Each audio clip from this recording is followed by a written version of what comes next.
እንደ ጓደኛ በባብ ጭንቅላት በልብስ 3 ልብስ አድርገው ነው የሰጧት። አንተስ የቤተሰብ እሱ ላይ ማለት የድብቅ ሚስጥር ተደበቅ የተባልን ተደበቅ 9 ዓመት አድፍጠናል። 9 ዓመት አድፍጠናል። አረፈጠኝ ስንፋጠጥ እህትማማቾች ናቸው። ምን እኛን እዚህ ያለያዘ እንትን አለ እንደ አስተናጋጅ ማን ይችላል? ሲጀመር ልጅቷ ጥቁር ቀበቶ አላት። ከዛ እኔም አለሁ አንድ ላይ ነው። ከዛ እኔ ደግሞ ድብልብል አድርጌ ቁጭ አፈርኳት። ድብልብል ድብልብል ለምን እንዴት እንደሚያምር አታውቅም እኮ ቅርጿ ገና ከጻነቷ እንዴት እንደሚያምር ድብልብል ለምን ታምራለች? አውደምን ቤተሰቡን ስንገባ እናትና አባት የሆነ ሌላ አውደም የተባለ አለ አብረን ወደ ባዶ እዛ ጋር የተቀመጠው የቤተሰቡን ሀብት ያውቅ ነበር። ሀብታም የአገር ሀብት የዓለም ሀብታም ሰው ሲመጡ እኮ ሰው ይንቀጠቀጥላቸዋል በብራቸው ምክንያት። የቱኛው ያ ቱን ያውቃል። አንተ ነኛ ጠላት አቃጠልከን። ኢንጂነር ነው። አዎ እሷ ደግሞ ሐኪም ነች። እኛው አሁን ስፔሻላይዝ ያደረገች ነው። የምን ሐኪም? ያው ዶክተሬት አላት። አሁን የድንገተኛ ስፔሻላይዝ ያደረገች ነው። 2 ጊዜ ልናስቆም ሞክረን አልተሳካም። 21 ያዘችን። ማን ያዘቻችሁ? እንደ ተቀጥልኝ በል። አሁን ዶክተር ነች ማለት ነው እሷ? አዎ ዶክተር ነች። የራሱ አቀንቃኝ የተኛበት ጋር አይታዋለች፣ ትሰራለች። ጎበዝ ሐኪም ነች። ጎበዝ ሐኪም ነች። አዎ ግን ይዘናል፣ አስረናል። ጭንቅላት የለም። እድለኛ ነች አለው ደብተራ ጋር ሄዶ እድሏን ወሰደ። እሱ ቢሊየነር ነው የሆነው። ሚሊየነር መሰለ ቢሊየነር ሆነ። እዚህ ደግሞ አበላሽን። እናትና ልጅ አይስማማም። ሌላ ቋንቋ ነው የሚያወራው። ያ ድዌ ያለ 4 ናቸው። 4ቱ ፍቅር ሰላም የለም፣ በረከት የለም። ለምን ስራዬ ነው። ምን ማለት ነው? አንተ ለምን ማለት ደግሞ ባለፈው ያን ሽልማት ነገር አግኝታ ነበር፣ ዘጋሁት። ለምን ታገኛለች? የምን ሽልማት? የሆነ ኮካ ኮላ ብሎ ነው የላኩት። እሷ 21 ነች ያመጣችላት። የሆነ ባዶ እግሩ የሚጸልላቸው ሰውዬ ያለ አየና ቤት መጥቶ እነዚህ ትልቅ የነበሩ ሰዎች አሁን እንደዚህ እንዴት ምናምን በእናትህ ልቀቀኝ በቃ ምናምን ሲል አገድኩት። በቃ ያው ቤት እኮ ታውቃለህ እኮ አንተ ተነግሮሃል። ዶክተር አትፈራም? እችኛዋ ግን እንደ ሌሎቹ ሐኪም አይደለችም። ችግሩ ታውቃለች። አንድ የእግዚአብሔር ስራ ነው። ያርሳ ቀጥለኛለች። ያሉድም እንደዚህ አይነት ነገር ለምን እንደ ሌሎቹ ጫታት ቅመም ምናምን በቃ እምነቴን ብላ ተቀመጥም። ይሄን አትበጥስ የቱን ምናምን እናንተ ነው ያሉድም። እኛ እኮ ስንላክ እንደዚህ ያልነበር። እሷ ዶክተሬት እሷ ስትማር አብረ ዶክተር ለመሆን ነው የፈለከው? አይደለም እየሰናከልኩ ነበር። 21 ነች ታምሯን የሰራችላት። ምኑን በቃ ልገላት ስል ስታቆም ፈተና ምናምን እንደዚህ እንትን ሲል እሷን ያው እየጠራች እየገባች አንተ ተከሰትክ። ያኔ ጭንቅላቷንም ይዘን ነበር እንዳትማር በቃ ማለት ይጠራሉ እኮ አሁን አንተ ከመጣ ወዲህ ጸልያሉና ያን ነገርም ስላለ የቱ ነገር ያ እንትኑ ቁርባኑ ነው። በ16 ቤተሰቡ ተሰበሰበና ሄዱ። ቆረባ ለምን ትነግራቸዋለህ? እኛ እንዲጠፉ ነው የምንፈልገው። አጥፏቸው ነው የተባለ። በቃ አውድም አጥፋ። በቃ እቺን ግደል። እኔ ብዙ ጊዜ ልገል ሞክሬያለሁ በመኪና አደጋ ባለፈው። እናትየዋ ፊት ለፊት እቺን ገድዬ እናትየዋ እንድታብድ ማለት ነው። ልክ ፊት ለፊት መኪና እንደዚህ ፒካፕ እየሮጥኩ አምቼ ቆይ ልክ እንትን ጭቅ ላደርግ ስል መጣች። አንድ ያዘችው። እንዴ ወይኔ ያዛን ቀን ወይኔ ዝም በሉ ያመጨው ነው አይቻልም። ዝም በል ይሄ ቆይ እኔ ሮሮ ነው ይስቃሉ እንደዚህ። እኔ ተቃጥያለሁ ታውቀኛለህ። ተወኝ በቃ አሁን 9 ዓመት ብሎ አደፈጣችሁ። ቀጥ በል አትነቃነቅ። ቀጥ በል ስንት ዓመት አደፈጣችሁ? 9 አንተ ጋር እዛ ከድሮ ጎርጎሮስ ያለህ ነበረ። ድሮ የማናውቀው ልጅቷ እኮ የማታውቀው ነገር የለም። ይሄ የተሰበሰበው አተላ ነው። በአተላ በምናምን የለመደ ነው። እኛ እኮ ቆፍጠን ያለን ነው። በደም የሰው ደም ተሰግዶልን ምናምን ነው። እነዚህ በቀላሉ አንላቀቅ ነበር። እንደዛ ነበር ያሰብነው። ባለፈው ዓመት ስንዝት አልነበረ እንቅም ብለን ያው ተወረድ ለምትለው እኔ እናትየው ሳባላቸው ነው የኖርኩት። በቃ ሰላም ፍቅራቸው ማይጣ አልፈልግም። እዛ ቤት አልፈልግም። ሲያስቀኑ እኮ ብታያቸው 4ቱ አንድ ላይ ሲያስቀኑ ማናማ እነዚህ ወንድም እህትየው ምናምን የሰፈር ሰው ማይቀና የለም። ገና ሲያያቸው እነዚህ ልጆች ይልና በአተላ ይልካል። አተላውም ደንግጦ ይሮጣል። እምነት አይመስል ያላት እቺ ልጅ አተላውም በምን የምትመጣው? አዎ ያ ስንት መተት እኮ መጥቶ ሄዷል። በተገነዘ አይጥ ምናምን የጎረቤት እንደዛ ነበር። እና ለ9 ዓመት ምን አስደፈጣችሁ? ለምን እንደው ምን ለቀው ርስት እኮ ነው። አንተ ከዚህ ጋር ዞር በል ብለህ ዝም ብለህ ትለቃለህ? አትለቅም። ርስቴ ነች። ለምን እንደው የምለቀው ለምን እንደው የምለቀው ለምን እናትየው ምን እና ላሳብድ ነበር ላጥፋት ነበር ልጅቷን። እንግዲህ 9 ዓመት ሙሉ አድፍጧል። ብዙዎቻችን እንግዲህ እንዲህ አይነት ጥቃት እንዳለ አይገባንም። መናፍስቱ ክርስትናችንን አኗኗራችንን ለመልመድ የሚያደርጋቸው ትግሎች ጡረታ አይወጣ፣ ቢሮ አይዘጋ፣ ባጀት አያጥረው፣ አያንቀላፋ፣ አይሞት እንዲህ አይነት ባህሪያቶች ያሉት ከመሆኑ ጋር ተያይዞ የሚጎለው ነገር ስለሌለ የኛን ጎደሎነትን ለማጠናከር ህይወታችን ውስጥ ስር ሰዶ ይቀመጣል። እሺ አሁን ታዲያ ለመውጣት ለምን ወሰናችሁ? ንስሐ ገቡ፣ ቆረቡ፣ ንስሐ ገቡ፣ ቆረቡ እና ደግሞ አሮን ኬት እንዳምጡት አላውቅም። እኔ አይገባኝም፣ ኬት እንዳምጡት አላውቅም። ድሮ እኮ መቅጠሪያ ትንሽ ሸለጥ ነበር። አሁን እርኩስ ነው የሆኑት። እርኩስ በቃ አያስቡም እኮ በቃ አህያ የሚመቱ ይመስላችኋል? አህያ የሚመቱ ይመስላችኋል? ቀጠቀጡን ነው የምትሉት? አዎ ቅጥቅጥ። እድሜ ላንተ መቁጠሪያ ብላ ሳይተ ስግደት ነው መቁጠሪያ ነው። እኛ ሰረች እንደዚህ አንወድም እንዴ። እኛ እኮ እስላም ነው ላከን። እንደነሱ 7 የመታጠም መስገድ መስሎ ነው ሹልክ ብለን የገባ ነው። እኚህና እንደዚህ አይነት እስላም ናቸው ተብለን የተላክ ነው። ምን እስላም ናቸው? ያው ምን ይሰልማሉ? ያው አሁን ምርጫችሁ ምንድነው? መሄድ ሲኦል ሸኛል። ስንት ዓመታችሁ ነው? 16 ስንት ነህ? እኔ 8 ነው። እዚህ ልጅ ታዲያ 8 አለውኝ። 16 ዓመት በ2 ዓመቷ ነው የገባት። እሺ ስንት ናችሁ? 3 ነኝ። ሰራዊት ሄዶ አልቋል። እድሜ ላንተ። ማታ ታቦካለች። ማታ ታቦካ። የሕክምናው ሎጂክ እንኳን ቢያንስ እንደው አልረዳችሁ ምናምን እሷ ራሱ ጨውቼባት የለ እንዴ 6 ድረስ ንቅልቅል እዚህ ቶንሲል ምናምን እያል ጎሯን ያዝ አፍንጫዋን እስር በቃ ብዙ ከባድ በሽታ ፈልጌ ነበር አልተቻለም። አትያዘኝና እንዴ ነው ልቄው ነበረ።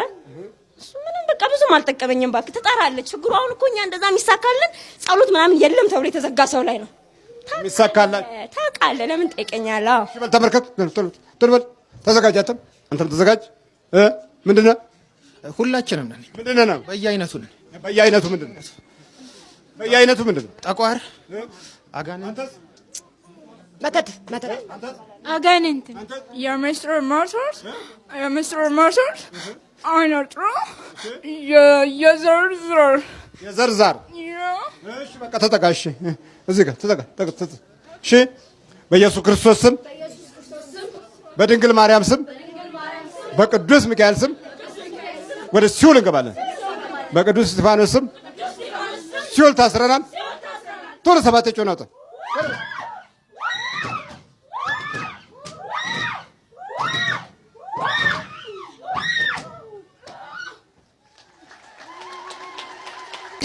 አንተስ ምንድነው? መተት አድርገው ነው የተባልከው? ግደለው። ስንት ዓመት ነው አሉ? 7 ዓመት። 7 ዓመት? አዎ። አንተ ስንት ዓመት ነው? 7 ዓመት። 7 እኔ የተወለድከው ከተወለደ በኋላ ምን እያደረከው ነው? አይምሮን ዘጋሁት። ጭንቅላቱን ሰረኩት። አይምሮ ዜሮ አደረኩት። ዜሮ አደረግ። ስራውንስ? ትዳሩን ስራ ዜሮ። ምንም ባዶ የለም። ኢንጂነር ተባለ ግን ባዶ። ኢንጂነር ነው የለም። ኢንጂነር ነው ግን ምንም ባዶ። ባዶ ነው። ለምን ወሰድ ነው? እኛ ድሮ ጓደኞቹ ወሰድን፣ ጭንቅላቱን ወሰድ ነው። እንዴት ነው ትምህርት ቤት እንደዚህ የሚወሰደው? ና እስቲ ቆይ ብድግ በል። እንዴት ነው ጭንቅላት እንዴት ነው የምትወስዱ? እንወስዳለን በጥበባችን። ቀጥ በልና ወደዛ የንገራቸው። በጥበባችን እንወስዳለን። እንዴት ነው የምትወስዱት? በጥበባችን በቃ የራሳችን ያለን አለር ችሎታ ስልብ የሚያጠናውን የሚያነበውን ሌሊቷን ሙሉ ቁጭ ብሎ የሚሰራትን በሙሉ ላፍ እያደረግን ወደዛ ይሸጋገራል። ትራንስፈር ይደረጋል። አዎ። እንዴት ነው ትራንስፈር የሚደረገው? እዚህ እሱ የሚያነበውን የሚሰበስበውን እኛ እንጠቀምበታለን። ወጣን፣ ቤት ሰራንበት፣ መኪና ገዛንበት። በድሉ ቤት መኪና ጠራን፣ ገዛን። እሱ የለውም አገሩ የሚገባበት ብር ራሱ የለውም። ግን ኢንጂነር ነው። አዎ ያው ለአንድ ጀለስ ጓደኛ ይዞ መጥቷል። ምን አይነት? አንድ ሾፌር አለ እነሱ አምጥቶታል። እዛ ቆሟል። አሁን ሰይጣንና ጋንንት ነው። ሰይጣን ነው። ሲማር ነው አብረን የምትማረው። እንዴት ነው አወሳሰዱ? ሲያጠናም ሲማርም ሲያጠናም መውሰድ መውሰድ። አንተ ምርክ ስንት ዓመት ነው ላውለ? 27 ዓመት ና። ይህ እንግዲህ ተሰውሮ የሚያጠቃ ጠላት ነው። ከዚህ ጠላት ዳኑ ስትንባል ሌላ ወሬ ነው የምናወራው። ሌላ ቀደዳ እንጀምራለን። በቃ መጀመሪያ በዚህ በካቲካሏን ቤት በድራፍቷን ቤት በምናምን እዛች ጋር እየጠጣን ማውራት እንጀምራለን። ከዛ በቂሜዋም በምኗም ሰይጣናችንን የበለጠ ደግሞ እናጠናክረዋለን። ከዛ በኋላ ከባህሪ ጋር የተስማማ የማይበገር መንፈስ ሆነ ቁጭ ይላል። ውጣ የለሁም ይልሃል። የለም ትላለህ፣ ግን አለ። ከቋንቋህ ጋር አብሮ ስለበሰለ በዛም ላይ ደግሞ ሀሜት የሚያጠናክረው ጉልበት አለው። ሴትም አለች እኮ አለሽ አንቺ ሴቷ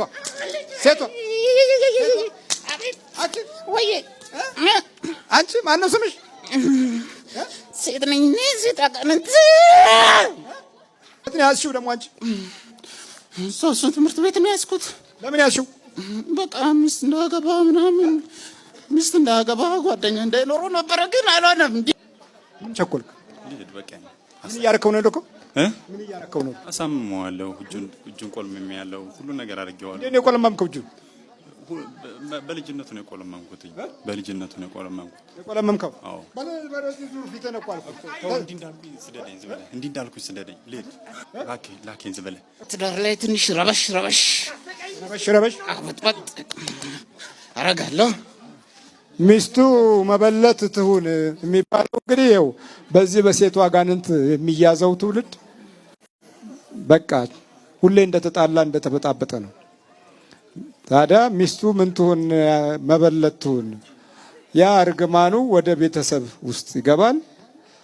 ሴቷ በወንዱ ትያዛለች፣ ወንዱ በሴቷ ይያዛል። ስለዚህ ምላሹ በውስጣቸው ሌላ ተጋብተዋል ነው፣ ሌላ ጋብቻ አለ ማለት ነው። የመናፍስት ጋብቻ አለ። ስለዚህ ቋንቋዎቻቸው ሴቷ እንደ ወንድ ታወራለች፣ ወንዱ እንደ ሴት ያወራል። ግልብጥብጥ ያለ ነገር ነው። ስሚ አንቺ ናቤት ሴቷ አጋንንት በወንዱ ላይ ስትኖር እንደ ሴት ያወራል ማለት ነው። ወንዱም ላይ ደግሞ ማለት ሴቷ ላይ ደግሞ ወንዱ አጋንንት ሲኖር እንደ ወንድ ታወራለች። ስለዚህ ቋንቋቸው የሴትና የወንድ ጾታን እንኳ ያስተካከለ አይሆንም። ድምጻቸው ውስጥ ይሄ አለ። ይሄ ካለ ደግሞ እንደምትለው አፋታኝ ምንድነሽ? ሚስቱን ስለው አዎ ብየው ወይኔ አፋታኝ ምንድነሽ? አለቃለኝ እኮ እኔ ልውጣ ስላ እኔ የሚገርመኝ እነዚህ ሊወጣላችሁ ይመጣሉ፣ እሱ ግን እንዳትወጣ ይመጣል ወደዚህ። ለምን በቃል ከገኝ ነው ልሄድበት። ሴት ነሽ? አዎ ሴት ምን ሻንቂት ይባላል። ሻንቂት በቃ አለ። ምንድን ነኝ ደግሞ አንቺ? ሻንቂት ነኛ። ሻንቂት? አዎ ተንበረከኪ። ስነ ስርዓት። እሺ ተዘጋጅ። አፍላውጣ አፍላውጭ ውጭ አንቺ ማፍላ። እንግዲህ እነዚህ ሴት አጋንንት ሴት አጋንንት ሻንቂት አዎ ሴት አጋንንት ሻንቂት። አዎ አንቺ ምንድን ነሽ? አሰለፈች ነው አሰለፈች። ሴቱም ይሄን ስም ረስቶታል ወይ? አሰለፈች። በይ ተዘጋጅ። አብረውጣ ተዘጋጅ። በቅዱስ ሚካኤል ስም፣ በቅዱስ ገብርኤል ስም፣ በቅዱስ ኡራኤል ስም ሲኦል እንገባለን። ቶሎ ሰባት ነው።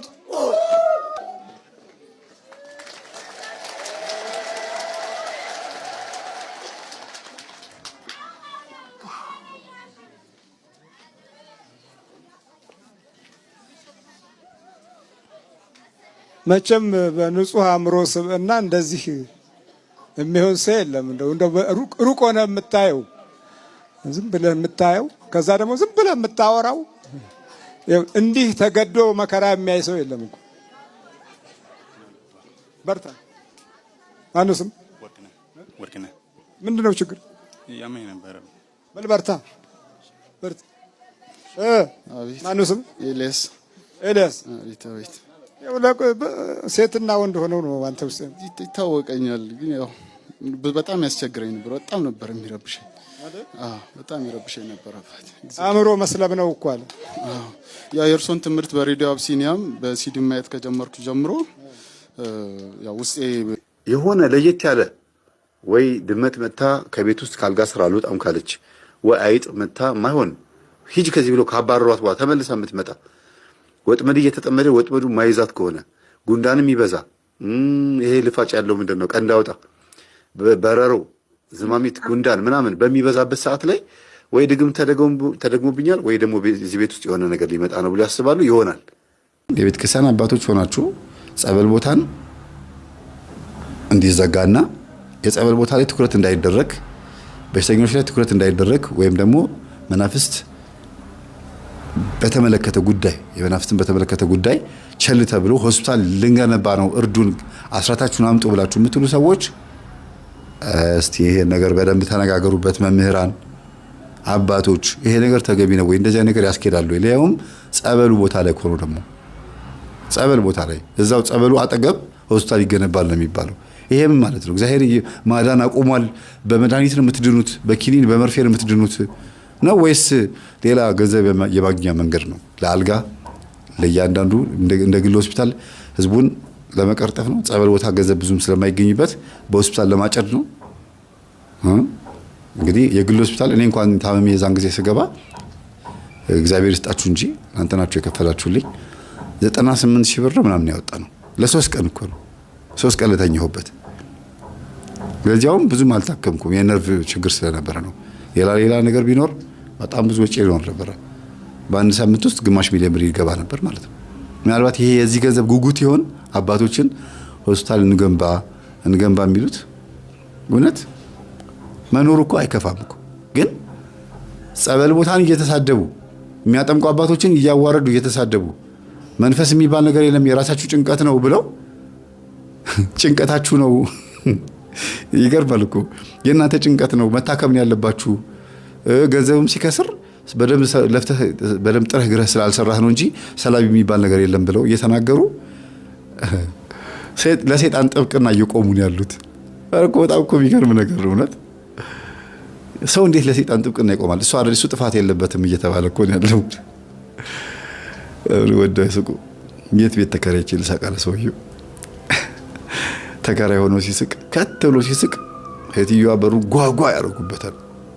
ኧረ እንደው ወዲያው ስቆ ወዲያው ደግሞ እንደገና ይበሳጭና የት ቤት ተከራይቼ ልሳቅ ይላል። እና እኛም በየትኛው መንገድ ብንነጋገር ጥሩ ነው? ብዙ ማውራት የምፈልገው ነገር ቢኖረኝም ግን እዚህ ጋር እገደባለሁ። ዩቲዩባችንን የምትፈታተኑ ሰዎች እግዚአብሔር ይስጣችሁ፣ እናመሰግናለን። ጥሩ ነገር አስተምራችሁናል፣ ለበጎ ነው። የት እንደምንደርስ ታዩናላችሁ። ከዚህ በኋላ ሄጄ ለአባቶች ተናግሬያለሁ። ዩቲዩባችንን የምትፈታተኑ ሰዎች እጄ ላይ ያለውን ፋይል በሙሉ ወስጄ ለአባቶች አስረክቤያለሁ። እነዚህ የሚፈታተኑትን አባቶች ይሄ ቪዲዮ አሳዩአቸው።